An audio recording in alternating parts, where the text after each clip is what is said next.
Finally Assam swibai. Foto lado, foto. Ini lah. Koneng. Beliau dah nak keluar ni, nak mau kerja. Oh bro, jangan swibai Bodoland for the first time. Landed. European jang land long hibai. Nama mana? Angin agak sini saja, mana itu? Mana? Angin bisa kaya terakhir. Ni saja. Ada di hai nih ada ya. Sini ready nih nan tuh.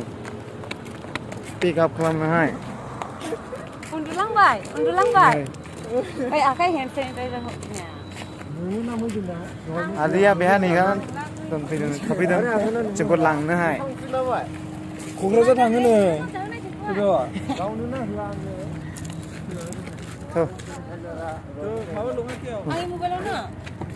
Be जाबाय खारायगाव आसाम चिरां district ने ना क'क्राझार नांयो चिरां क'क्राझार खारायगाव चिरांआव गोलैया चिरां district ने बियो सिमलासो ओरैनो क'क्राझार ओरै क'क्राझार ओरै चिरां जाबाय दा दे बिदिब्ला बे नै बेबो क'क्राझार गोजा बे लामा गाबाय गारि माय दै लांफैदों हाइड्र' पावार माइ थांसै बाल न'आव नै. बाव थांनो क'क्राझार थांनो दै ए लावथि देखायग्रो थाङा लावथि मालायबा बेरायनो लांगोरासो बे लावथिया खाथि जोङो माइ थाङो दायो लावथि लाव हाथाय होनो जोङो लावथि माने स्टिकखौसो बुजियोलै अन्दा बेच लावथि हेलो गाइस थर्मल और गाइस आरो नै बसा आलाले खरसालाय लावथि सोर दं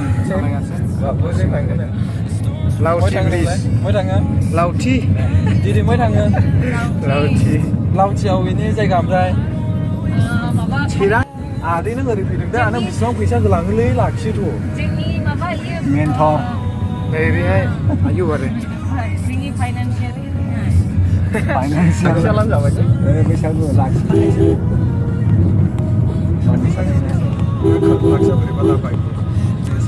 जय बैसागु इदि बुंदेरलाय ओए र' बुंनाय खर'आबो सालायनांगौ बैसागु आबैमोन आयो आबैमोन सलायखा नै नायला आदामोन आब'मोन बेंगल आसामनि रायजोफोर इदि बुङो दा चिरांनि डिस्ट्रिक्ट माबा नायो मोनसे नै बे जाबाय मा बियो हाइड्र'टेल बड'लेण्ड बिटिआर चिरां डिस्ट्रिक्ट बे लोंग्रा दानो बैयो नै लोंगासिनो थाबायलाङो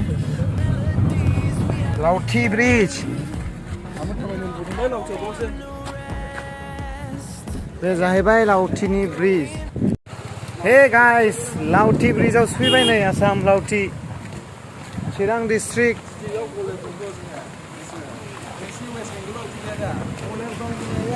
दङ जोंनियावबो गलेर दङनो दैयावहाय बेयो पिकनिक स्पटनो बेहानि दा ना माथो One of the most famous picnic spot in Bodoland. बेयो पिकनिक जाफैलाबाय थायोना Before Hagrama Bridge. ओरै दै And this water came from directly Bhutan. पाहार Pahar. भुटान हिल्सनिफ्राय फैनायनि आरो नैबेजोंहाय जाहैबाय ने बेहा जायो नामा बेनो पिकनिक स्पट. बेनो पिकनिक स्पटना बेहा संनानै जादलायो दैयाबो बेहानो दंखायनो गोबावनि बोरसिना माबोरै मोनखो मोजाङानो जोंनि एरियासोलै जों मोजां मोना बे जायगाखौ सानफ्रामबो गाखोबाय थायो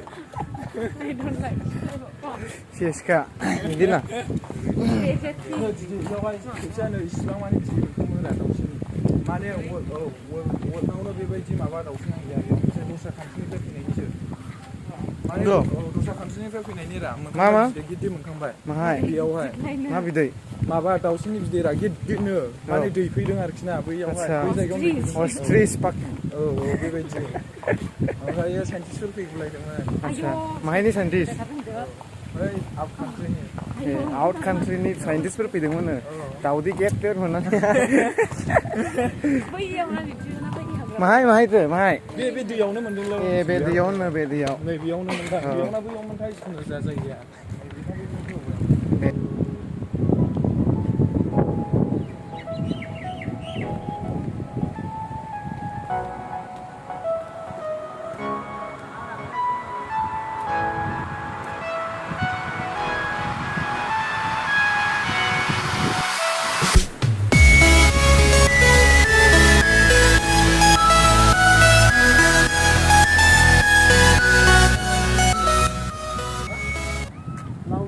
बेहा एसे रिफ्रेशमेन्ट जानायनि थाखाय जों फैदों आदैया लाबोदों बेहा मा दै बियो लावथि दैखा आदसा लावथि दै बियो आरो बेहानिफ्राय दैखौ लांनानै बेहा मा खालामोलाय न'गोथाङा इरिगेसन प्रजेक्ट न'गोथाङाव बे न'गोथाङाव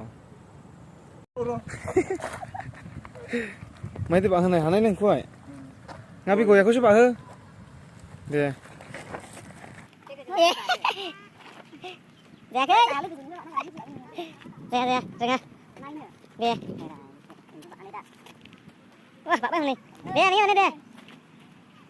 mấy tôi hồn thế mấy thằng mày trả lấy mình chơi bỏ bà bạn đừng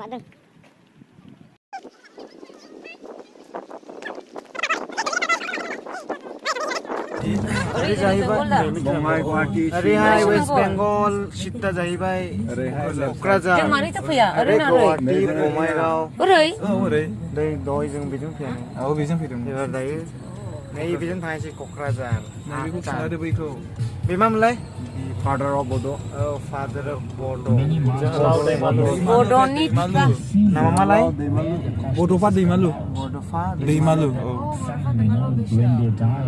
बेयाव दं बिनि माबाया नैयावहाय बिनि पार्क दं इलाय बे गासिबो बिनि गोजा नायनासो मा नुगोन नायबा नै बेयो जाहैबाय बड'फा दैमालुनि बिनि पार्क बे पार्क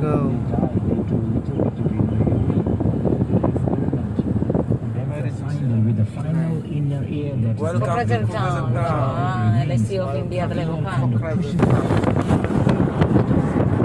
बैसागु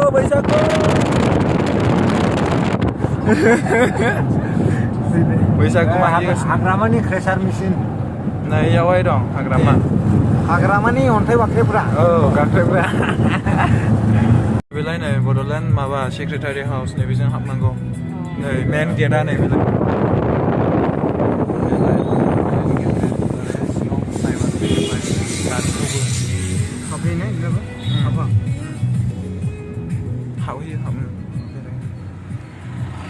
जोङो दायो नै मोनफैबाय क'क्राझार फैयै वेस्ट बेंगलनिफ्राय फोथायाबा नै बेयाव गारि नाम्बारा नाय आसाम बेलाय नै बिसिनिखौ नाय नै जोंनिखौ नायनाङा बिसिनिखौ नाय नै बेलाय इमानुएल देरा बे नैबे बेना नै माबा बायगोन ना इमानुएल देरा बे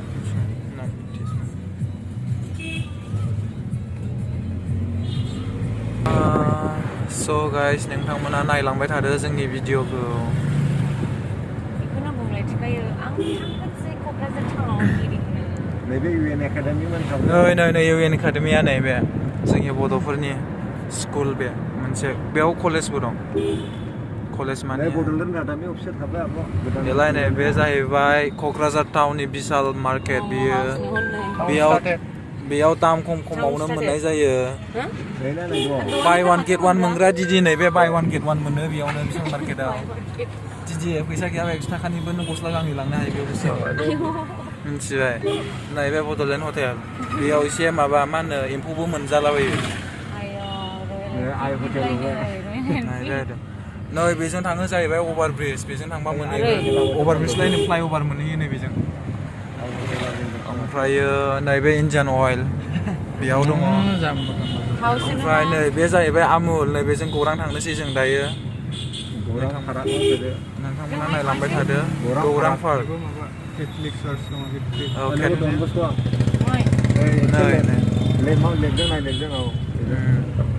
नायदो बेयाव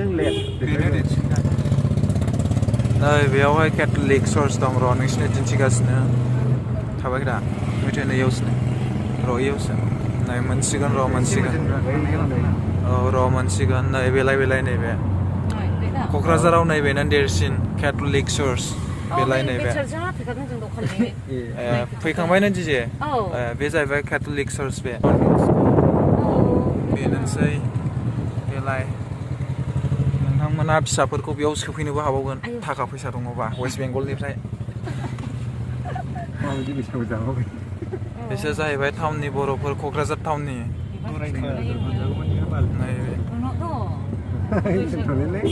बिसोरो होख्रावगौमोनथ' बे बुंहरबा रायलायो क'क्राझारना बिदि होनबा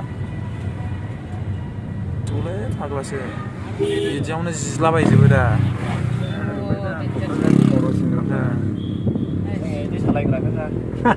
बिदियावनो जिज्लाबायजोबो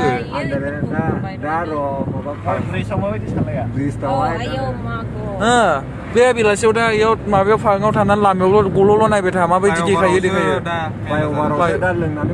नङा फ्लाइअभारनिखौ बारहो फ्लाइअभारावलाय थांलां लोगो मोनहैयो बेयावबो जिबायदि जाखायो सिंगाम फैलाल' खारजोबो ओमफ्राय फाग्लासो जोंखौहायबो खेबसे थाबायखांबाय टाउनसिम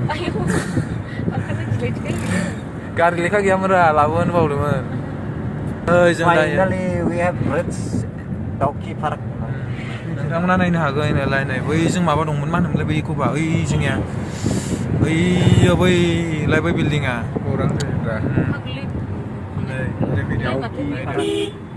नै बेनो जाहैबाय बिअ बे दै बेखौनो गौरां दै होनो गौरां दैसा बे ओमफ्राय पार्कआ नै बिनि गाहायाव दङ बेयावहाय नै बेलाय ओमफ्राय आरो गोसो जायोबा बड'लेण्डनि नै बेलाय कालचारेल कमप्लेक्स नै बेलाय नै बेनोसै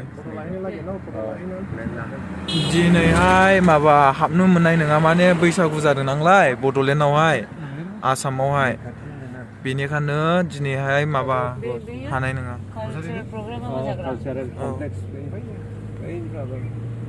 ओमफ्रायो सबसे बेनो ना गासिबो बे गासिबो दिनै बे बर'नि गोदोनि बेयावथ' कालचार मा जायो ना बेयावथ' जायो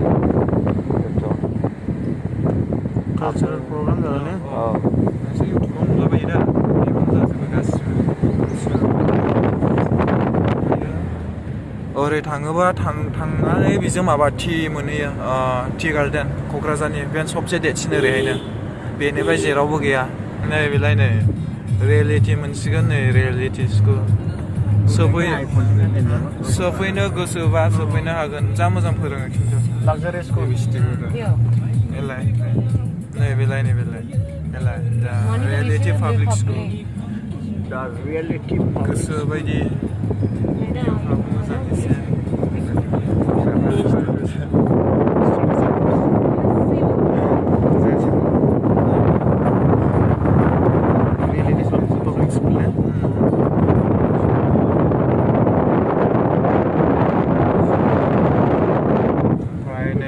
दङ जाहैबाय बेयावहाय माबा मम' चावमिन माबा माबि मोजां मोनजायोमोन खिन्थु दिनै बन्द'दां बन्द'सो दिनै एलाय नै टि गार्डेन मोनजेनबाय जोंना बड'लेण्डनि बेनोसै नायलांदो फिसाल' दाबो बेजोंहाय बानायजेननायनि गोरलैनो औ बे मोसौफ्रा मानो खारो बिदि मानो बिरा बड'लेण्डनि मोसौआ गांबो दंथ' दिदि बिरो नै माथो आं नुलालाय जायाखै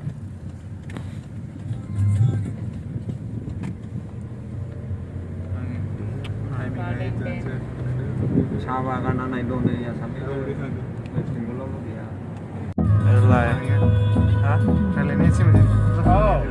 जों मोनफैबाय नै माबा बड'लेण्डनि टि गार्डेनखौ नोंथांमोना नायलांदो गेजेर गेजेर थांलांखानोसै Hold me close till I get up. Time is barely on our side. I don't wanna waste what's left.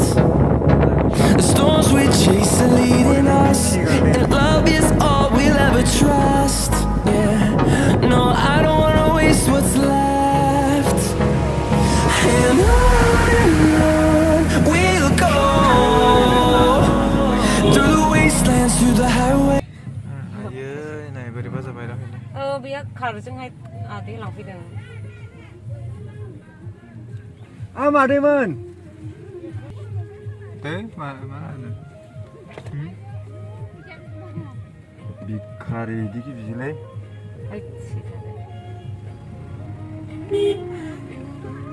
ख्रिस्टियानसो लाखिनो नाङारा बाजैमोन मादैमोन जुमायखौनो न'आवनो मोनथारखायो माथो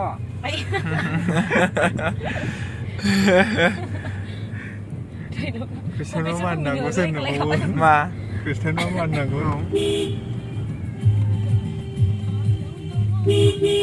ya tuh kayak fashia boleh dah gimana दासो बेयाव हबाय आरो बेयाव मानांगौ बो गैलालै दे ओमफ्राय आलदाबाबो बेयाव लाखिदोब्रा बिमा बिमाफोरजों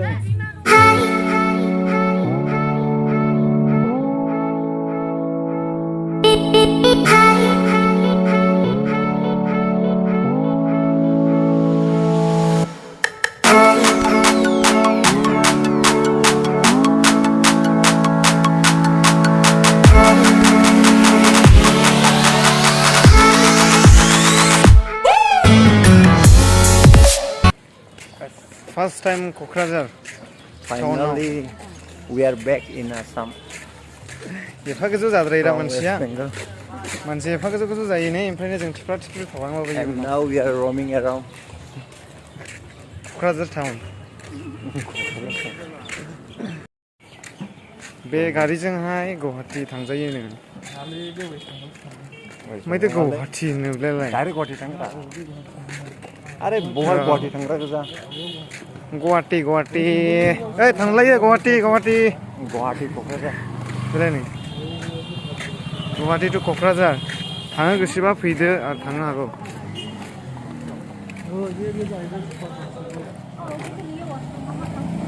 हनै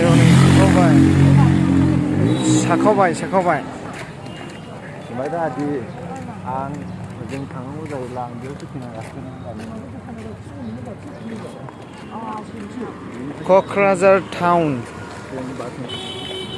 आंबो बेरायाखैमोन दिनैसो प्रथम फैजेनबाय फार्स्ट टाइम एसे गरम जाबाय बेखायनो लोंगासिनो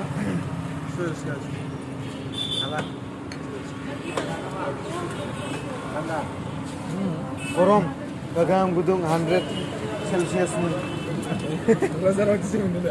गरमसो थान्दा सानो नामा गरमसो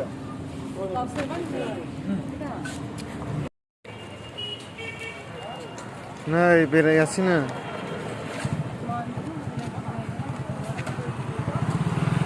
आंल' गैया बे नामा दिल्ली मार्केटना ने दा ए आच्छा दिल्ली मार्केट मान होनोलाय दिल्ली खुला थायोगोन Delhi market daily market 20 Daily market. Don't come up Daily market. नुबाय दा Daily market. बेफोरनोसै नै दिल्ली मार्केट आं दिल्ली होनाखैथ' डेली एभरिडे मार्केट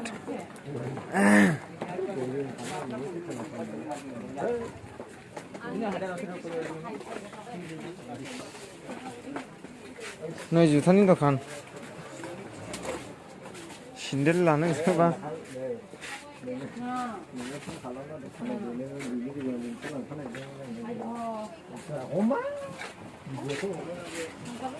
मोननै अरिजिनाल एडिडासनि मोसादों थावदिखौबो पेट्रल पाम्पआवहाय क'क्राझारनि इन्डियान अइल ना फैलाय बेयाव आर'नाइ हटेल दं नै ओरै साइडजों आर'नाइ हटेल दं बेयो जाबाय आर'नाइ हटेल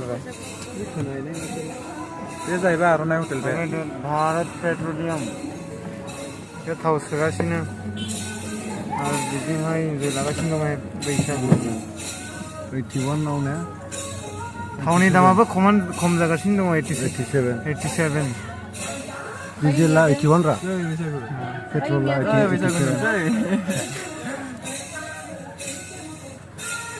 जै बैसागु लगाओ सिगासिनो ओरैहाय थांनानै बुरैफोर मोसादे होनो बर'